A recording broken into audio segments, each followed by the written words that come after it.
Welcome to the Underground, the Steel City Underground, the black and gold standard for Pittsburgh Steelers coverage. Now, here's your host, Joe Kuzma and Brian E. Roach. Hello, everyone, and welcome to another edition of the Steel City Underground podcast. My name's Joe Kuzma, joined by one Mr. Brian E. Roach. Hey, Brian, it's been a little while, but we could finally say this again. It's Victory Monday, my friend. How you doing? Victory Monday. Yes, it's.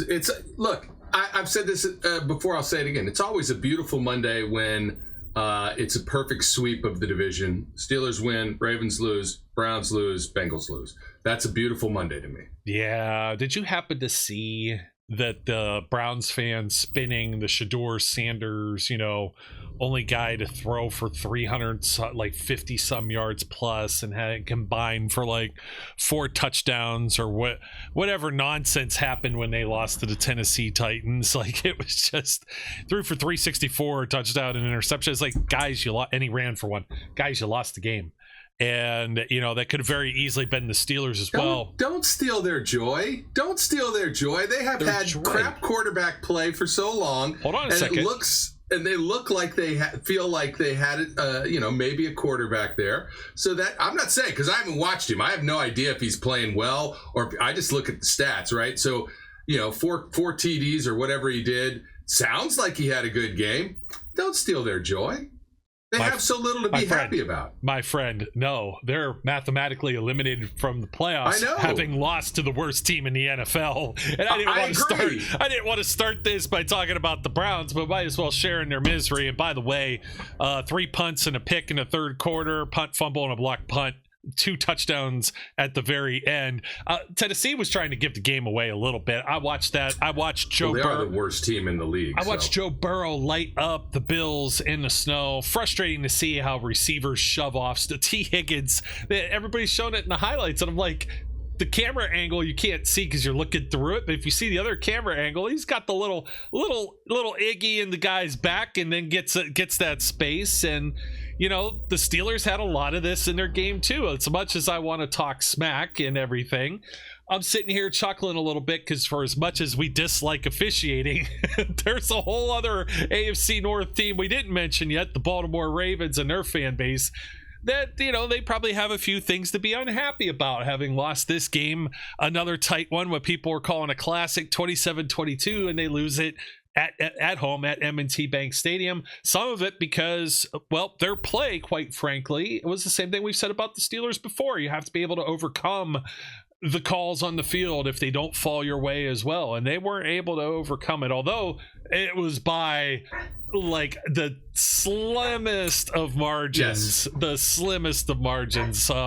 We may as well just start there and work backwards. Isaiah Likely, fingertips on the ball, trying to squeeze it, and just doesn't get that extra football move of tucking the ball or getting the extra foot down. And the reason that seems so ridiculous, Brian, is we were talking during this game also, just from the beginning, the calls that were that were made, catch or no catch, and then the replays. Tomlin challenges one that very clearly doesn't looks like Zay Flowers has the ball floating around on his chest or head, and they're like, nah, that's good, and he's already out of bounds, and it's like, nah, that's a catch. But the other one that could have decided the game and been a touchdown. Not to say that the Steelers wouldn't have had time, been able to. We don't have the, what do you want to say? Right, you can't foresee the change, right? Yeah. I mean, look. By that point in the game, the Steelers' offense was a mash unit, and they had not been very successful at moving the ball late in the game. So you can extrapolate and say, hey, if the Ravens take the lead, they probably win. But it doesn't mean that that's the facts, right? Steelers could have always pulled a rabbit out of a hat, and all they would have needed was a field goal to take the lead back. So you never know. So will I say that cost them the game? No. Did it help? No. Technically, was the call correct? Well, I don't know. It was. Here's the thing. I know that the refs and the league and everybody is going to spin it so that it is accurate and their call was correct, right? I think any human being watching that play thinks that's a catch. And I don't really care what the rule says from a standpoint of, technically, but anybody watching that says that's a catch because it was a catch. And I do feel like it was BS. Sorry. Yes, but does it depend on where it's caught on the field? If that's caught in the middle of if that play happens, I don't want to say catch because by rule, by replay, by whatever you want to, the affirmation from the officiating crew, Alex Moore, a guy we haven't seen before. We love you. Thank you. Come back. But anyways, if that's in the middle of the field, next time it'll turn on our way. I want nothing to do with that guy. Yeah. I'm glad you actually said that because, the tears are salty because we had to deal with Jesse Caught It. So that was a whole, probably franchise altering call when you really look back and think about it. You know what I mean? And let's not pretend that it wasn't bad on both sides. It was. Holding calls, the holding calls that didn't get called, they're tackling guys, literally tackling to the ground, and there's no holding calls. What more can I say? The refs stink. You overcome the fact that they stink, and you try and move on. The Ravens made enough mistakes to lose the game. Yes. And the best thing I can say about this particular game is we won. Right? I'm happy we won. Does it give me confidence moving forward? Not a whole hell of a lot. But I'm glad we won.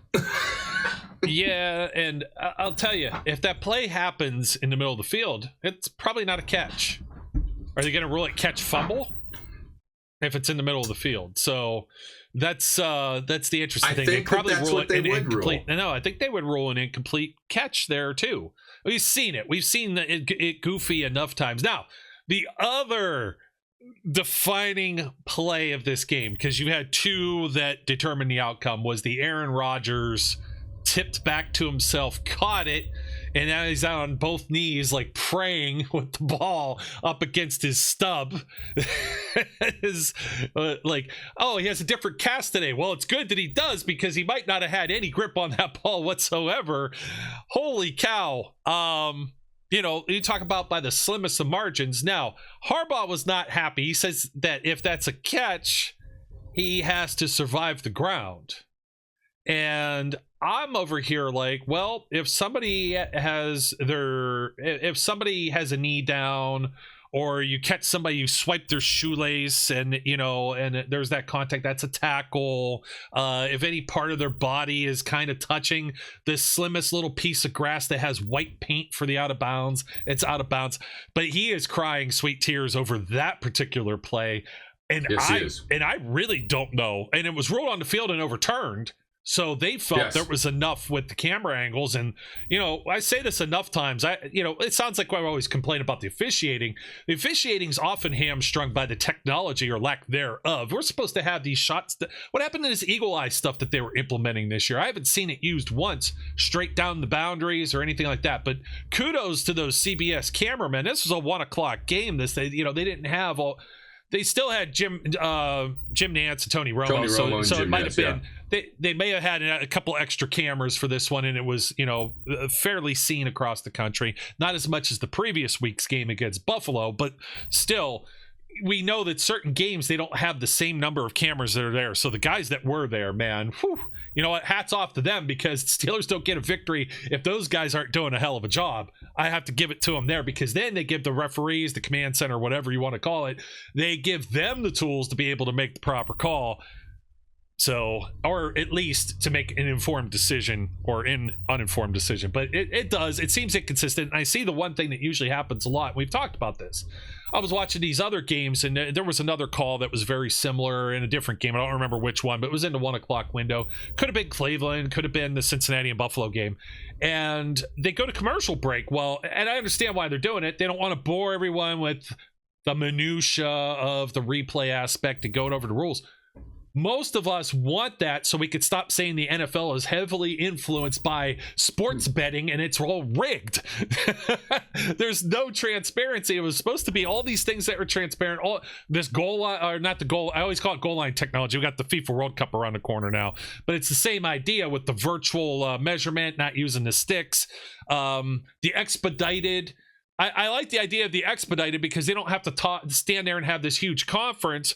But still, it's not like where you're watching, XFL, UFL, and they're showing the guy that's literally your sky judge, or the people in you don't even see the people in the, the headquarters, the command center, or whatever, like you do. I was watching the ACC title game, for example, and they had the ACC command center for that Duke and Virginia game, and then the ACC. We're not talking college football, though, because we have nothing positive to say about that game, Brian, but with Ohio State. You want to talk about bad refs, man? Yeah, oh my God. We'll leave that one.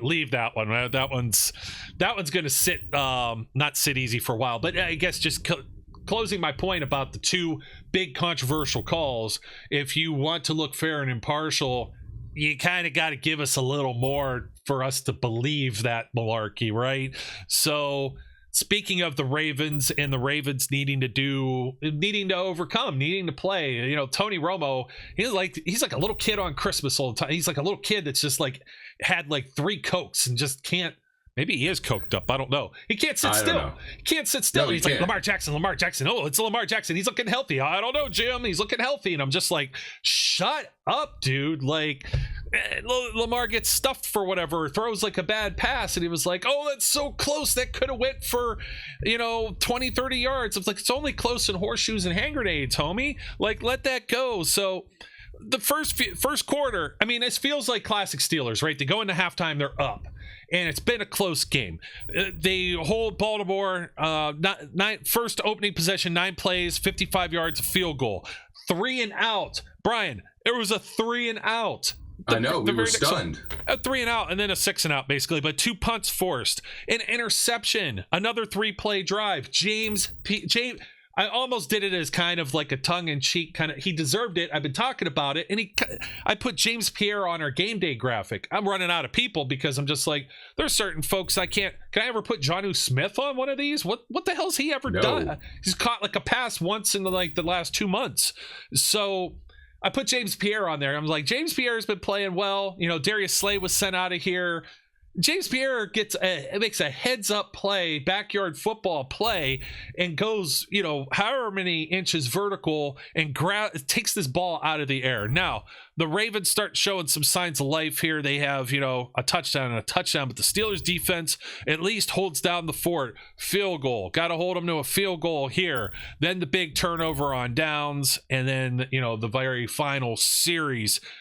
They may have given up maybe more yards or plays or whatever, more than we would like. 420 yards and 77 plays. 217 on the ground, which is the bigger concern. 22 first down. So this is why people, probably even in our own comments section, if they're calling in afterwards, the post-game show, they're not happy. And finally somebody comes in and they're like, hey, be happy. We understand that there was this call that swayed this and this, but you wanted to see signs of life. And there were signs of life, and the signs of life came on the offense as well. And like you said, you only said it on one side of the ball. The entire team was a mash unit at certain points, trying to mix and mash different components, along with 2 guys that haven't even been on the field on offense, Marquez Valdes-Scantling, Adam Thielen. So you got, the Steelers needed this game.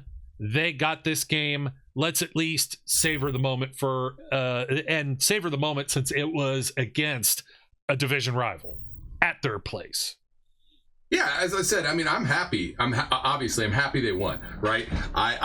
It made my day much better yesterday than it was on Saturday. So I was a much happier human being. And I've often said I will take a Steelers win over an Ohio State win every weekend. Yeah, you're so spoiled with the Ohio State wins. That's why. I mean, yeah. But that being said, I absolutely believe we should celebrate this win. We should be glad that we got this win. But let's not fool ourselves. Nobody should be talking about, this suddenly makes us a contender, and all. The warts are still there. It's just that the Ravens also have those same warts. The whole division stinks. So, I'm happy we won. I'll be happy if we manage to pull the division out. But I don't have great expectations for anything beyond that. I'm wondering if at least a home playoff game in a division title changes some of the attitude of Steelers Nation. They have an opportunity. We'll be talking about the Dolphins. If they win the home playoff game, maybe. If they go and get embarrassed in it, if they get embarrassed, not so in much. It, absolutely not. Yeah. You can't have the same embarrassing like the 2017 against the Jacksonville Jaguars. You can't have these games where they play in Kansas City or Baltimore. Who are they likely to play? They're likely to play Houston or Buffalo or the Chargers. Both the Chargers and Buffalo already humiliated them, and Houston's defense is a little bit scary at the moment. Houston's a scary streaking team. The Miami Dolphins are streaking right now too after just the way they started, and they looked like the easiest thing on the schedule. They've won 4 straight. Where did they just go on the road? The Jets. It's the Jets, but they laid 30 on them, 34 to be exact. So I was thinking this too, man. I was like, man, the Steelers got 27 points on offense, and I'm like, is it enough, or are we going to give up 30 here? I mean, if the Ravens would have scored, and you have to imagine they go for 2, they make it a 3-point game at that likely touchdown stood. That would have been 30 points right there, and you're just like, oh, just never enough. It's just like the same thing I am always, ragging on the Bengals about. 34 points, they lose 39-34. Now, Joe Burrow threw a very bad pick 6 on it was like a little hitch out play out of the back or off the backfield, like a screen play, and that was just wow. That game was like a snowball too, but Buffalo really has some problems too. So it's like never say never. I felt like even the Chargers were a team that they could have beat, but Aaron Rodgers was just so like off the mark in that game. Was not off the mark yesterday. In fact, they opened the game with just DK Metcalf. It looked like the guy you traded for. Finally, you're using him now. Is it because like Tony Romo, who's sitting there like, he's like Beavis, He's like, And it's like, I was like, dude, like he's talking about the size of these receivers, and I'm like, yeah, we said that when they picked up Scantling. I guess Thielen. I didn't really think about that. I just thought he was old. But what did I say about Thielen? I said, maybe he's the old man that knows. I know how to get this defender in this position. Mm-hmm. Make this slight move. I might not have the speed, but I've got the smarts. I've been doing this long enough, and moves the chains or gets some significant positive contribution to this game for however many snaps he played, which I was going to go into because I was surprised defensively, even with all those injuries.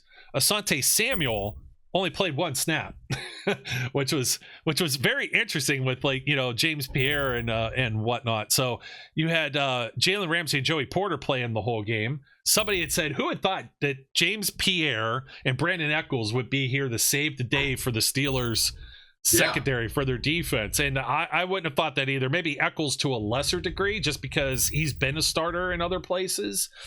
But man, James Pierre had been the guy, like, we do the preseason predictions and we're doing the 53 and we're like, well, this guy's going to the practice squad or his time here is over. So, I hate saying that about anybody, but I'm not ready to call him Ike 2.0, except he caught the ball. No. So yeah, he caught the ball. Look, and here's the problem. We've seen flashes like that from James Pierre over the years, right? We've seen good James Pierre, and then we see bad James Pierre. So I don't know whether, the question is it just a developmental thing and you can see the talent there at sometimes, and then, you still have growth spurts or growth issues, or, so has he finally got it figured out? Or are we just, kind of waiting at the door for bad James to show up again? I don't know what the answer to that is. I'm glad he's playing well. I'm happy he's playing well. He is absolutely playing well. So that's a good thing. Hopefully it continues. Yeah, we saw, the Steelers, I thought they did a decent job of containing Lamar. I felt like they actually adjusted. Except when they didn't. Yeah. And, I mean, except when they didn't. And it's Lamar, but it's also like Cam Hayward had his shirt nearly ripped off over the shoulder pads on the one where he should have had him. TJ maybe very similarly got tackled straight to ground. I saw TJ bend in a way that I didn't think edge rushers could bend, and should have had the guy beat, and he had him completely. And it's the strangest thing too. We're talking about DK Metcalf. Let's talk about his contributions at the end. since you've got all of these injuries, so we should bring up all the injured players and all the guys that went out. He had to go in and play gunner on the punt coverage unit, and he goes out there, selflessly, and draws 2 guys on him and draws a holding call and sets Baltimore even further back. And then out of nowhere, finally, you got another holding call. If you're sitting in the seat on the other side of this conversation, you certainly think the referee screwed you at this point. You didn't get the touchdown. You didn't get that turnover. And then you have these 2 calls that tag you at the end. One, and probably, warranted calls, right? But they hadn't been called all game. So it was very inconsistent, and that's what's always pissed us off over the years. And then you have that special teams over the center, whatever thing that happened also that gave the Steelers some new life and a new set of downs. The Steelers offense, 318 yards, 51 offensive plays, 13 first downs. Like you were saying, Brian, they're still a team that they were getting decent field position. At least they were getting out to the 40. The wind was crazy. Tyler Loop misses that 1 extra point for Baltimore. Both kickers end up not having a ball go in the landing zone. It was just wackiness. I didn't want this to come down to Boswell's foot, which it could have at the end. You have no idea where that ball is going. Those extra points, absolutely, yeah. Those extra points, that ball was sailing, man. And after and we feel even more nervous after Ohio State and the kicker missing, the chip, the gimme, the 27-yarder or whatever that was, and that game. So you and I are sitting there even more like a little more tense as this gets down to it. But man, kudos to DK Metcalf there. Andreas Pete ends up going out of the game. Dylan Cook playing in his first true NFL action. They gave him some help, but Aaron Rodgers not sacked at all. Clean. Ravens cannot get to the quarterback. Lamar technically 2 sacks. I actually thought it was more like 0. You know what it's like. He gets hit behind the line of scrimmage after he scampers off. And the Eccles one was a legit sack. Yeah, the Eccles one was. So was Alex's at the end. I guess the one that finishes. Yeah, talk about ball game. I about jumped off my couch. I did jump off the couch. I was screaming. So did I. I was screaming, dude. I was sitting there screaming. I was like, yeah. My daughter comes out of the other room and she goes, "Are you okay?" And I said, "I am now."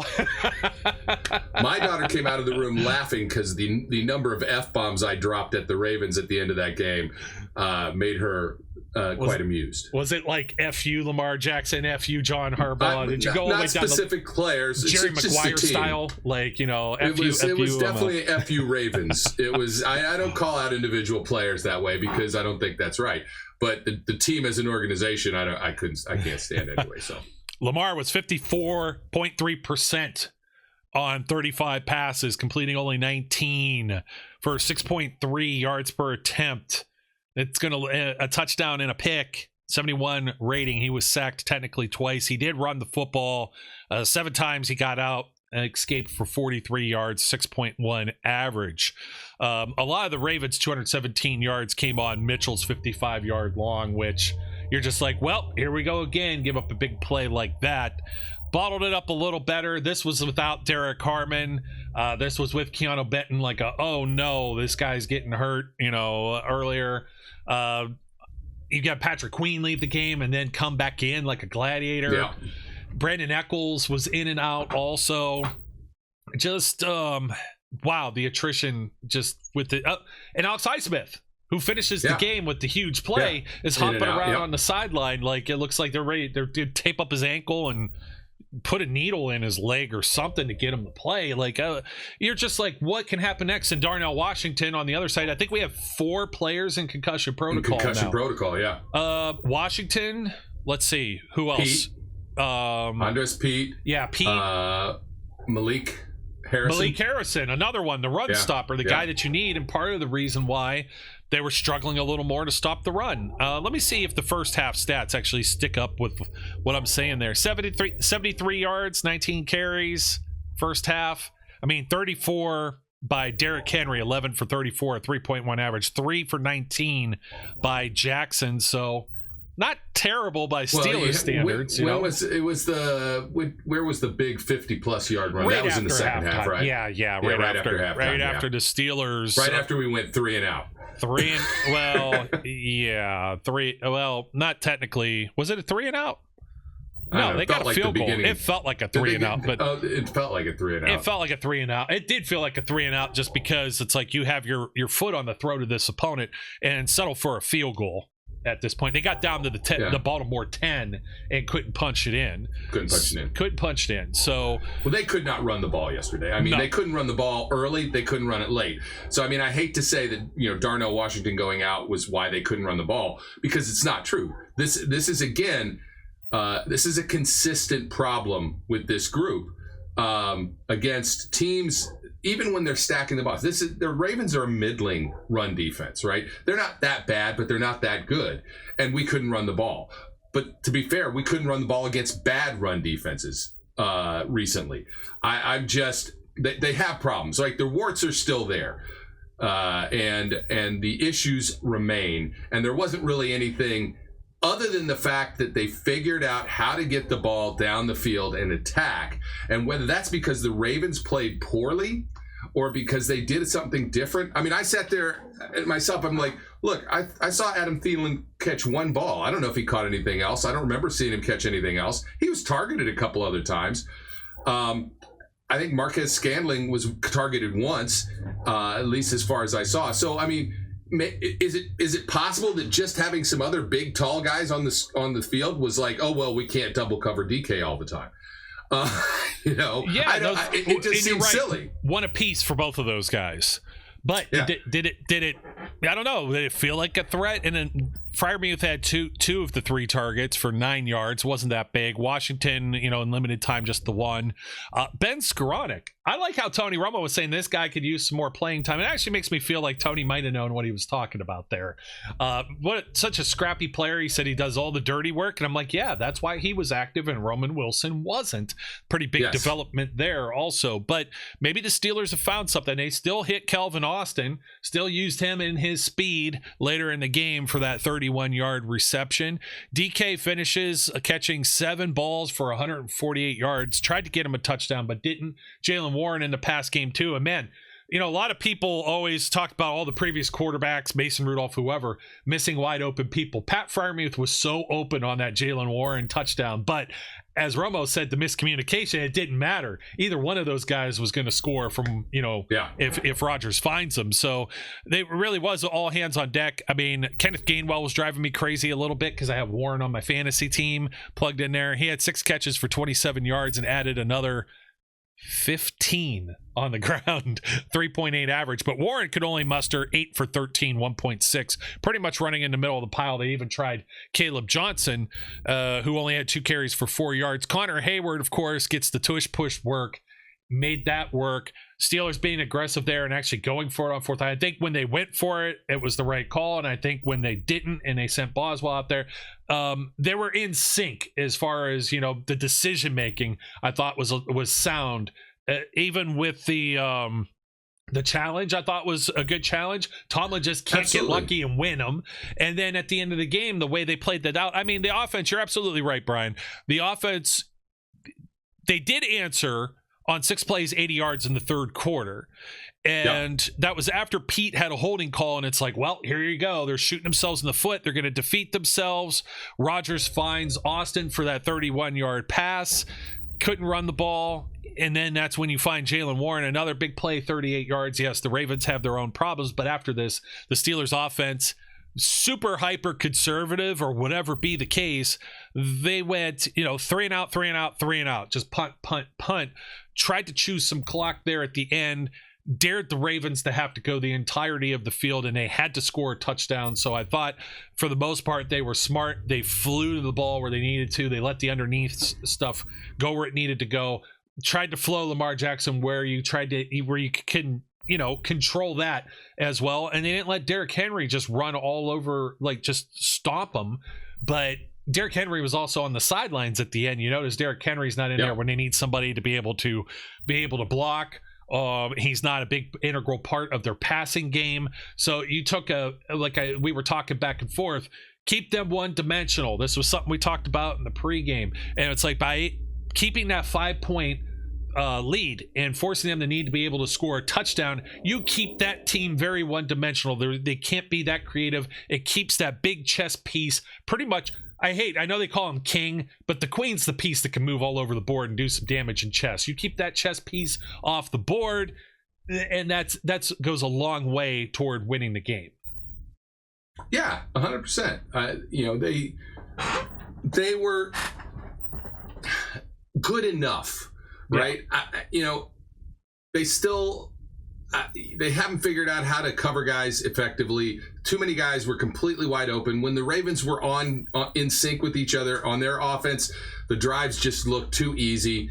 They can't stop giving up explosives, which is a problem for them. Either in the run game, what was a 54-yard run, or in the pass game, it just felt like, okay, the difference in this game was we got explosives, right? What happens normally with the Steelers is you watch the other team get explosive plays, and we are dinking and dunking all over the place because we aren't threatening down the field. This is the first game in forever where we've even thrown a ball beyond 20 yards, and what do we do it like 3 or 4 times? Yeah, no completions in November, not even one. Yeah, none. And you just look at that and say, okay, that's the difference. Is the offense was much more aggressive about going down the field and trying to push things. And it worked. Whether that's a statement about us or whether that's a statement about the Ravens, I don't know the answer to that. If you want to try and make a judgment off of overall performance, it's probably more a statement about the Ravens than it is about us. But I agree. Hopefully it's not. Hopefully it's hey, we've started to figure some stuff out, and maybe they'll get a little more creative. I mean, look, this is a mini bye because we have a Monday night game. So at least they get maybe an extra day to try and get some of these guys back. Yeah, they do badly. But maybe they can integrate Thielen, I can't say his name. Whatever. Thielen. And Marquez Scalding, Vezdez, whatever. Too many names. Valdez Scantling. Scantling, he's almost got like a I'm law. just gonna. He should be a law firm junior or something. Remember MVS, the law firm? That's what I'm calling him. MVS. Marquez Valdez Scantling. MVS. Yeah. There you go. Maybe they can figure out ways to actually be a little more creative with the passing game and let them be more effective. Look, if the passing game opens things up and people have to respect it, then you can't put 8 guys in the box or 9 guys in the box, and you can't snuff the run. We'll see. I still don't have a lot of faith in this offensive line opening up holes, but it would help if they didn't have extra bodies in there. I got one for you. All of these were rushing touchdowns. Well, kind of rushing. I guess the one for Warren wasn't. I'm sorry, but no, it wasn't. I'm trying to get to one specific that just had to be salt in the wounds of the first the Ravens. One? Yes, the first Rodgers. One. Aaron Rodgers darting over there. Look, Aaron looked pretty spry. Like, he was moving around in the pocket much better, and he didn't seem as jittery. So I will give it up to the guys from a standpoint of pass protection. But again, I don't know how much that says about us versus how much it says about the Ravens' inability to sack the quarterback this year. We discussed that. They shouldn't have been a threat. So I'll take it for what it's worth. They did an adequate job, and Aaron wasn't as jittery as he has been in certain other games.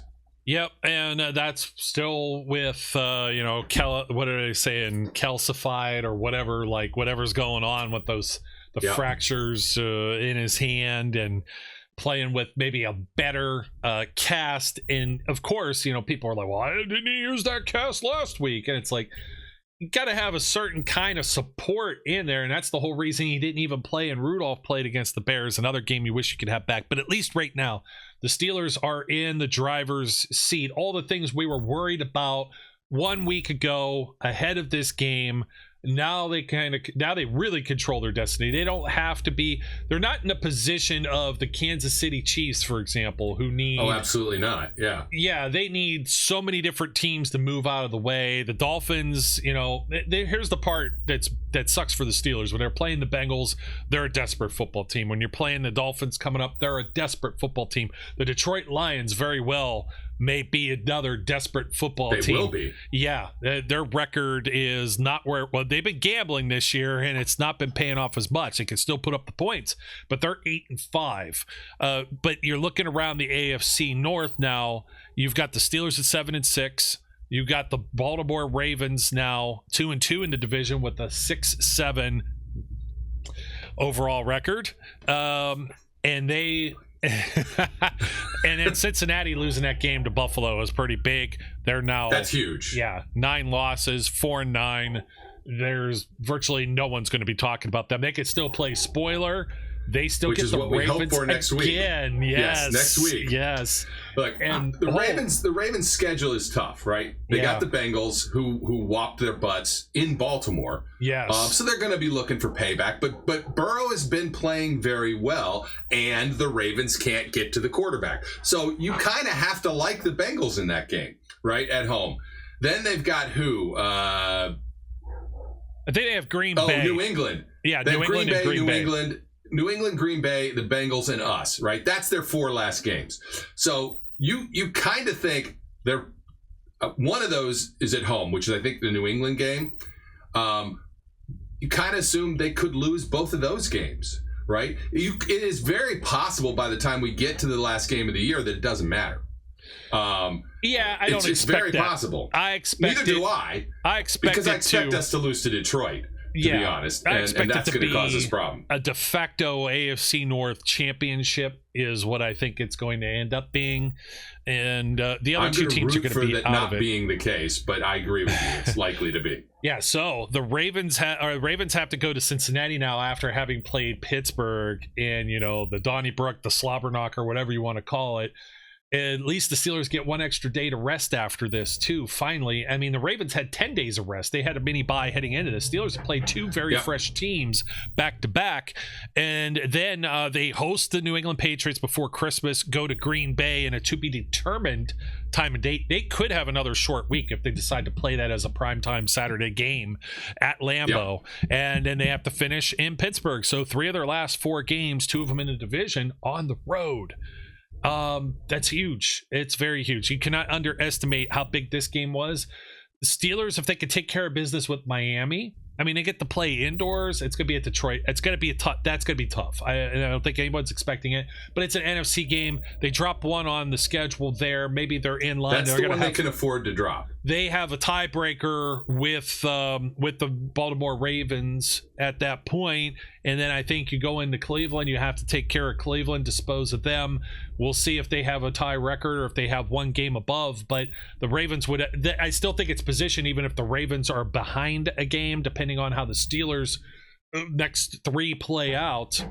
If the Ravens win and then they do so much like this and common opponents and this, that, and the other thing, there might still be an argument for if the Ravens win, they're in, and if they lose, they're out kind of situation, even if they don't have a matching record. They have to pull one of the next 3 games out. That's the thing. If they lose to the Bengals, they lose to the Packers, and they lose to the Patriots. If they lose those 3 games, then it doesn't matter. It's not going to matter. Correct. Right? Unless we lose all 3 in a row too. Which would be very sad. And the AFC North goes from having 3 teams in the playoffs, a handful of times over the last few years, to being the laughing stock. Like the NFC South, pretty much. So be talking about.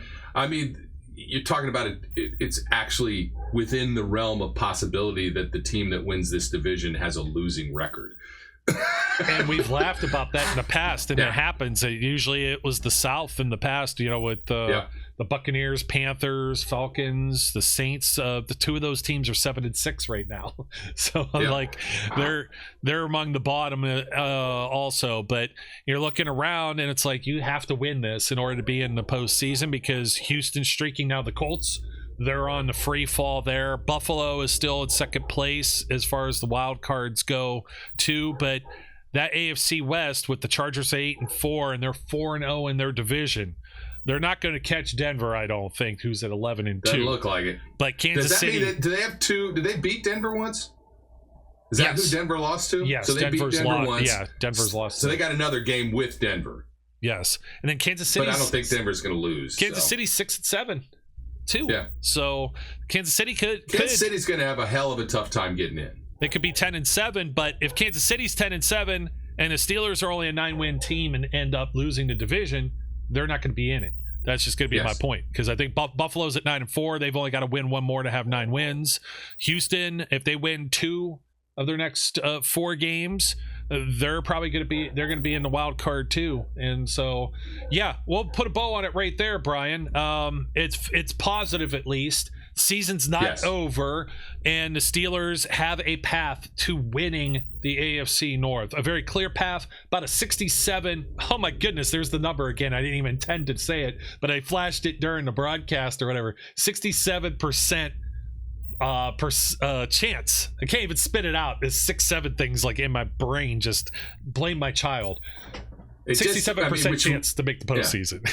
We will talk about it as we get closer to the pregame, but the Miami game, where we thought was going to be, the easy game, it's actually going to be a critical game. It's going to be they have to win that game. It's going to be a critical game. Yeah, critical Monday night. I'm speculating they still sell them in the pro shop. Think we get Color Rush for Monday night, or maybe they save it for against Baltimore at the end of the season. I don't know. I don't know. I was thinking I don't still care. wear it. I know I don't care. There used to be an aura to it that they were like, yeah, but I don't know. This year, I don't know. It's like just take care of business. I don't know. You know what? I wouldn't mind.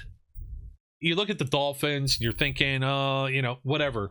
And you don't want to look ahead to Detroit. You don't want to look ahead to anything else. You don't want to keep lingering on the win you just had with the Ravens. I think anything you could do to up the ante for the mental aspect, emotional. Put these guys in some nice digs. Let's get the color rushes out and get the fans into it too in prime time for Monday Night Football coming up.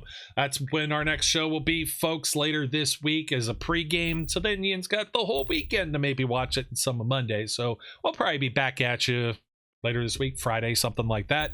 Until then, thank you for supporting the Steel City Underground podcast, watching or listening wherever you may be. Don't forget to like, comment, and subscribe. Leave a rating or review wherever you may be. Tell your friends. Share the show. We appreciate it. Thank you so much. My name is Joe, and his name is Brian. Till next time, here we go. Victory Monday. It's sweet, especially when it was against the Ravens. So, till next time, as always, we encourage everyone out there to be safe, be good, and we'll catch you later.